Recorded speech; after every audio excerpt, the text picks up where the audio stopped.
Fala galera do YouTube, beleza? Estamos de volta para mais um vídeo aqui no canal e hoje para falar sobre o episódio 7 de What If, o que aconteceria se Thor fosse filho único.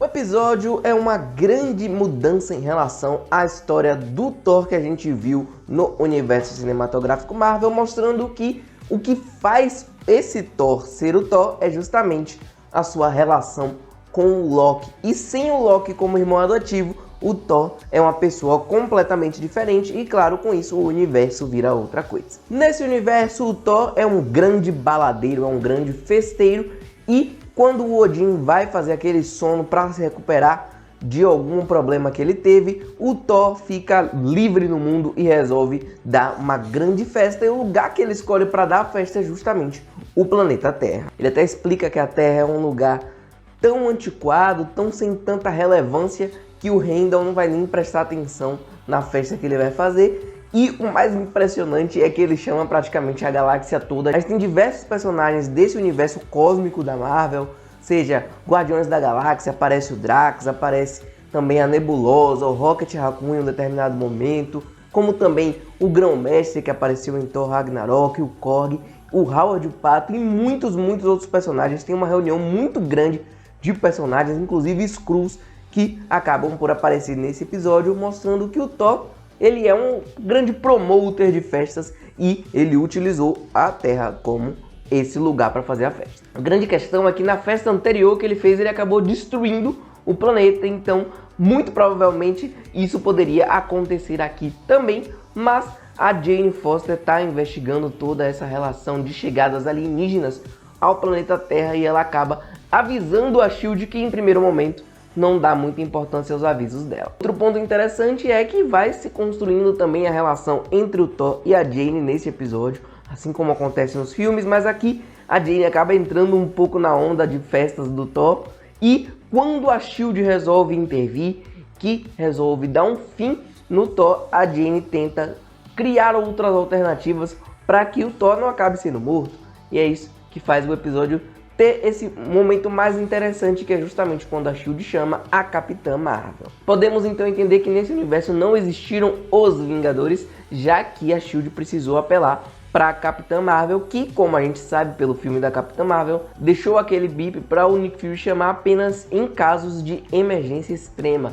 E como o Nick Fury foi abatido pelo Korg nesse episódio, a Maria Hill, que se torna a diretora interina da SHIELD, teve que chamar a Carol Danvers. Então a gente vê o embate entre o Thor e a Capitã Marvel, dois dos personagens mais poderosos do universo cinematográfico Marvel, e é bem legal a luta entre os dois. Dá pra ver bem como os dois usam seus poderes de maneiras diferentes e como eles são equivalentes. Apesar da Capitã Marvel ser um pouco superior ao Thor em termos de poder, mas eles dois conseguem travar um embate muito legal, muito divertido, com uma boa porradaria e um bom uso dos seus poderes. A gente também tem uma versão do Loki que aqui acabou sendo devolvido aos gigantes de gelo, e ele é um gigante de gelo realmente, todo azul. E ele acaba, mesmo não sendo o irmão adotivo do Thor, ele tem uma relação legal com o Thor, eles são amigos e é bem divertido ver como o Thor e o Loki acabam sempre tendo essa relação bem legal entre os dois. Mas esse episódio é muito divertido, é muito legal de se ver algumas referências, alguns easter eggs, mas em termos de história eu achei o mais fraco dos 7 episódios de What If até aqui. Eu acho que ele é um episódio mesmo para dar uma descontraída, para trazer um momento mais divertido antes de chegar ao final da série, como a gente fica sabendo pelo final do episódio. Mas em termos de história ele é o mais fraco, ele não é emocionante como a gente teve no episódio do Doutor Estranho, no episódio do T'Challa, até no próprio Marvel Zumbis também. E eu acredito que também é uma história mais infantil, a história mais voltada para o público infantil que o What If fez até aqui, até porque é uma grande história de filho desobedecendo a mãe e a mãe chegando no final para resolver a situação. Então, apesar de não ser o meu episódio favorito de What If, eu entendo que ele tem a sua importância e ele vai, claro, atrair um público mais infantil, um público que pode acabar entrando no universo Marvel por esse episódio. Como eu falei, tem uma redenção do Thor no final, mas assim, o que mais me prejudicou nesse episódio foi justamente o fato de você não conseguir se identificar com o Thor, ele é snob, ele quer só pensar em festa, ele não tem as responsabilidades que o Thor precisa ter e que ele foi aprendendo a ter nos filmes live action do universo cinematográfico Marvel. Isso fez com que eu me distanciasse mais do personagem e não torcesse por ele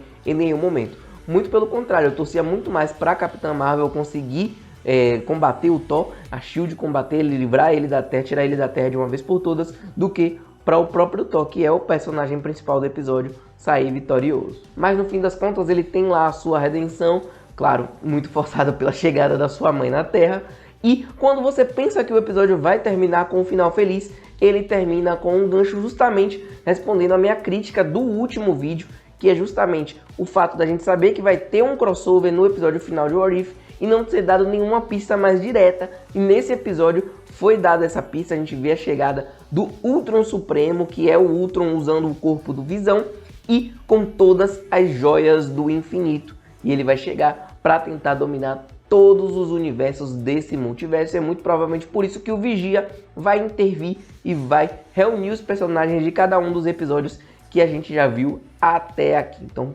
o final foi bastante importante para o contexto geral da série, mas o episódio como um todo é o meu menos preferido até aqui. E é claro que é sempre legal a gente ver o Clark Gregg voltando como Coulson, um dos episódios que mais teve os atores originais dando as vozes aos personagens. Eu acho que isso é sempre um ponto positivo. No fim das contas, o episódio, apesar de não ter a melhor das histórias e ser mais voltado ao público infantil, o desfecho é talvez o mais importante para o contexto geral da série, para a história geral que a série está contando no plano de fundo.